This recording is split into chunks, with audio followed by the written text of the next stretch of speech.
Video में बात करेंगे हम टीसीएस के थर्ड क्वार्टर्स नंबर के प्रीव्यू के बारे में। किस प्रकार से दोस्तों कंपनी के थर्ड क्वार्टर के रिजल्ट्स निकल के आ सकते हैं वो दोस्तों समझेंगे।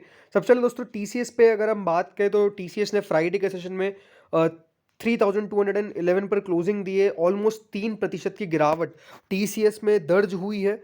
प्रीवियस वीक टीसीएस का कह सकते हैं बहुत खास नहीं गया, राइट, बिकॉज टीसीएस पूरे हफ्ते में 1% गिरा।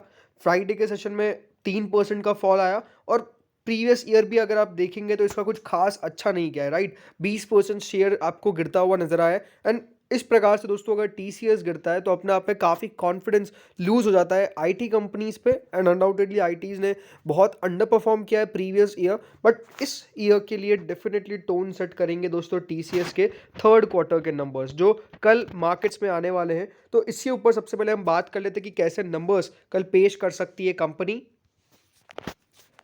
So Q3 results. Ease in supply side pressure may lift margins. की फैक्टर टू लुक आउट। सो सबसे इंपॉर्टेंट बात क्या होने वाली है दोस्तों देखने के लिए, वो है कंपनी के मार्जिन। सी आईटी कंपनीज के लिए अनडाउटेडली बहुत ही खराब साल रहा था प्रीवियस ईयर। अनडाउटेडली जहाँ पर काफ़ी पैसे लूज हुए, जहाँ पे इन्वेस्टर्स का अब कह सकते हैं विश्वास जाता हुआ नजर आया। एंड मार्जिन्स सबसे बड़ा कारण था उस प्रेशर का, बिकॉज मार्जिन्स खराब निकल के आ रहे थे। रेवेन्यू तब भी देखिए इतना कुछ खास दिक्कत नहीं आया, बट द कंपनी के जो मार्जिन्स थे वो अनडाउटेडली अपने आप में एक बहुत इंपॉर्टेंट एस्पेक्ट था, राइट। सो अब होने क्या वाला है। सो सबसे पहली बात तो all eyes are set on IT giant TCS which is set to announce its financial performance for the quarter ending 31st December 2022 period on January 9। तो कल दोस्तों नंबर्स निकल के आएंगे। अब क्या हो सकता है, टीसीएस अनडाउटेडली रिजल्ट से एक दिन पहले यानी जो फ्राइडे को दिन था वहां पर काफ़ी पिटाई हुई। 3% गिरना बहुत बड़ी बात होती है दोस्तों टीसीएस के लिए। बट सबसे बड़ा इंपॉर्टेंट एस्पेक्ट क्या होगा इस नंबर का, सबसे पहला तो है मार्केट शेयर। ये अपना आप में एक इंपॉर्टेंट एस्पेक्ट है कि कंपनी का मार्केट शेयर किस प्रकार से रहता है, because in terms of market share TCS undoubtedly सबसे पहली कंपनी है जो अपने नंबर्स पेश करने वाली है इस सेक्टर के अंदर। लेकिन उससे ज़्यादा ये इंपॉर्टेंट है कि कंपनी के मार्जिन्स के अंदर क्या इंप्रूवमेंट आता है।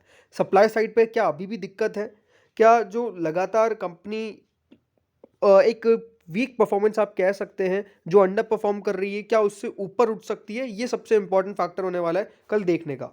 अब नंबर्स किस प्रकार से रह सकते हैं इसको हम देख लेते हैं। तो नंबर्स के बारे में बात करें तो यहाँ पर यही माना जा रहा है कि टीसीएस के रिजल्ट्स कुछ इस प्रकार से आएंगे कि क्यू ऑन क्यू ग्रोथ 1.5% पे रह सकती है, सीसी यानी कांस्टेंट करेंसी ग्रोथ।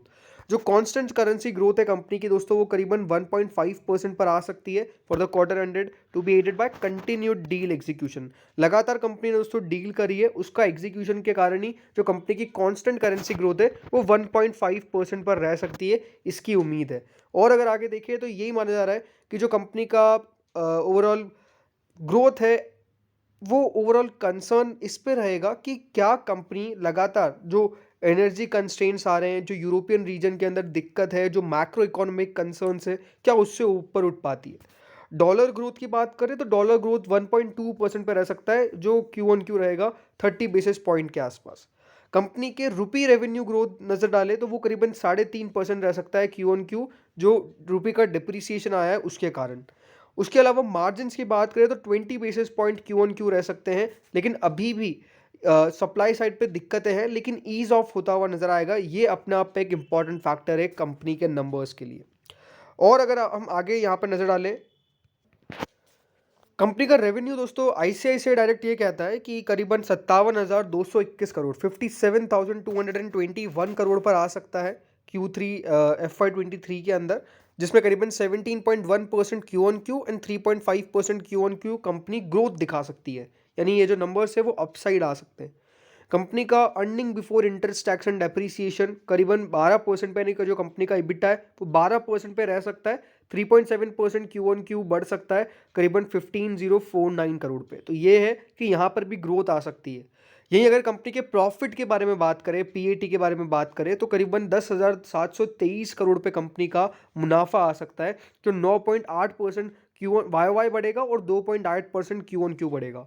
तो ओवरऑल बात क्या है, ओवरऑल बात यही है कि ग्रोथ देखने को मिल सकती है, नंबर्स के अंदर आपको ग्रोथ देखने को मिल सकती है, जो यहाँ पर सबसे इंपॉर्टेंट फैक्टर रह सकता है कि कंपनी के नंबर्स में साफ साफ नजर आ सकता है कि हाँ यहाँ पर ग्रोथ रहेगी, डिक्लाइन नहीं आएगा। और आईसीआईसीआई डायरेक्ट कहता है कि शेयर के अंदर रिकमेंडेशन भी उनकी 3,630 रुपये के टारगेट्स। यही अगर एमके की बात करें तो वो अभी होल्ड की रिकमेंडेशन दे रहे हैं और टारगेट प्राइस 3,200 जिसके आसपास स्टॉक ट्रेड कर रहा है। बट ओवरऑल बात क्या है, बात यही कि ब्रोकरेजेस मान रहे कि 10,000 करोड़ के आसपास ही 10,430 करोड़ के आसपास 10,700 करोड़ के आसपास कंपनी का रेवेन्यू आ सकता है। प्रीवियस क्वार्टर में यानी Q1 जो कंपनी का है Q2 रहा था उसमें कंपनी ने 10,431 करोड़ का मुनाफा जो पेश किया था। सो बहुत क्रूशल रहने वाला है कि इस बार के नंबर्स किस बेसिस पे आते हैं, बिकॉज ये बात ध्यान रखिएगा कि अगर स्टॉक के अंदर तेज़ी चाहिए तो इस बार के नंबर्स डेफिनेटली अच्छे आने चाहिए। लगातार दोस्तों नंबर्स बहुत ज़्यादा बढ़िया निकल के नहीं आ रहे, तो अगर ग्रोथ की हम बात करते हैं या फिर स्टॉक के मूव की बात करते हैं तो वो जो नंबर्स है वो ही मैटर करते हैं।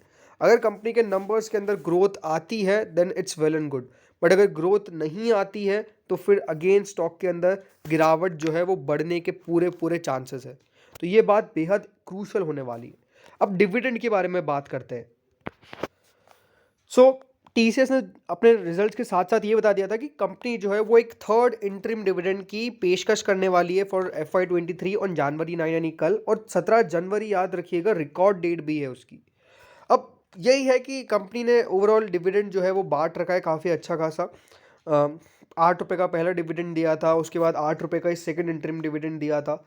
अब यही माना जा रहा है कि क्योंकि लास्ट टाइम क्या हुआ था, कंपनी ने कुल मिला के 43 रुपीज़ का डिविडेंड पेश किया था यानी 4,300%। तो अभी तक 1,600% कर रखा है। ओवरऑल होता क्या है कि डिविडेंड की भी ग्रोथ होती है, राइट। अगर कंपनी ने लास्ट टाइम 4,300 किया है तो हो सकता है इस बार 4,500 तक पहुंच जाए। तो नंबर्स के हिसाब से लगातार अगर इसी प्रकार से चलती रही कंपनी, क्योंकि कंपनी ने अभी तक कितने 16 रुपीज़ तक का डिविडेंड दिया है, और अगर कंपनी इसी प्रकार से चलती है तो 32 रुपीज़ तक का होगा। लास्ट टाइम 43 रुपीज़ तक गया था, राइट। तो इस बार हो सकता है कि आपको थर्ड इंटरिम डिविडेंड के अंदर करीबन जो इस बार का डिविडेंड है वो 8 रुपये से लगाकर 15 रुपये के बीच में आ सकता है। मोस्ट चांसेस यही कि 8 to 15 रुपीज़ तक का डिविडेंड टीसीएस के द्वारा घोषित किया जा सकता है इस क्वार्टर के अंदर। तो माना तो ओवरऑल यही जा रहा है। अब नज़र हमको डालनी पड़ेगी जब कल नंबर्स निकल के आएंगे, और सबसे पहले नंबर्स का एनालिसिस कहाँ मिलेगा आपको, हमारे चैनल पर। अब दोस्तों टीसीएस के चार्ट के ऊपर अगर हम बात करें तो अनडाउटेडली स्टॉक काफ़ी ज़्यादा प्रेशर में रहा है, राइट। अभी स्टॉक ने कोशिश की थी बीच में कि इस वाले रेजिस्टेंस को जो लास्ट टाइम क्रॉस नहीं कर पाया था क्या क्रॉस कर दूं, क्रॉस किया बट मार्केट्स फॉल हो गए एंड स्टॉक बहुत नीचे आ गया, राइट। अभी दोस्तों शेयर में एक सपोर्ट था जहां पे अभी स्टॉक ट्रेड कर रहा है ऑलमोस्ट इस सपोर्ट के आसपास, राइट। ये वाला अगर आप सपोर्ट देखेंगे तो मार्केट्स में पहले भी काफ़ी बार स्टॉक ने इस लेवल को रिस्पेक्ट दिया है। बट अब इंपॉर्टेंट क्या होने वाला है दोस्तों, इंपॉर्टेंट यही होने वाला है कि क्या मार्केट्स इस प्रकार से आगे मूव कर पाते हैं, क्योंकि ये बहुत क्रूशल होने वाला है कि मार्केट्स के अंदर क्या यहाँ से जो तेज़ी है वो बनेगी। अगर मार्केट्स में तेज़ी बनती तो it's well and good, but again सबसे इंपॉर्टेंट फैक्टर क्या है, कंपनी के Q3 के नंबर्स। बिकॉज अगर दोस्तों कंपनी के कल Q3 के नंबर्स बढ़िया निकल के आ गए देन यहाँ से आप बड़ी तेज़ी की एक्सपेक्टेशंस कर सकते हैं। फिर स्टॉक जो है वो डेफिनेटली इस वाले रेजिस्टेंस कर देगा और फिर यहाँ से स्टॉक जो है वो ऊपर निकल जाएगा। बट इसके लिए ज़रूर ये ही है कि 3,412 का जो लेवल है वो क्रॉस हो जाए। 3,412 का जो लेवल है अगर वो क्रॉस हो गया एक बार तो फिर हाँ यहाँ से बड़ी तेज़ी बन सकती है एंड स्टॉक जो है वो अपने आप में हायर मूव कर सकता है। तो ये बहुत क्रूशल होने वाला है। नीचे में सपोर्ट की अगर बात करूँ तो हाँ स्टॉक अपने अभी इंपॉर्टेंट लेवल के आसपास ही ट्रेड कर रहा है। ये सपोर्ट अगर एक बार टूट जाता है तो फिर दिक्कत बन सकती है, इसमें कोई दोहराए नहीं है। बट हाँ शेयर के लिए नीचे में 3100 रुपये का जो लेवल है वो भी अपने आप में एक अहम सपोर्ट के तौर पे काम करता है। अगर यहाँ से भी स्टॉक ने गिरावट दिखा दी तो फिर डेफिनेटली 3000 के बिलो इसके जाने का पूरी पूरी संभावना है, तो वो बात आप ध्यान रखिएगा। फ्रेंड्स इस वीडियो में इतना ही था। होप सो वीडियो बढ़िया लगा होगा, अगर लगा तो लाइक कर देना, चैनल से पहली बार जुड़ो सब्सक्राइब कर देना। Thank you friends watching this video.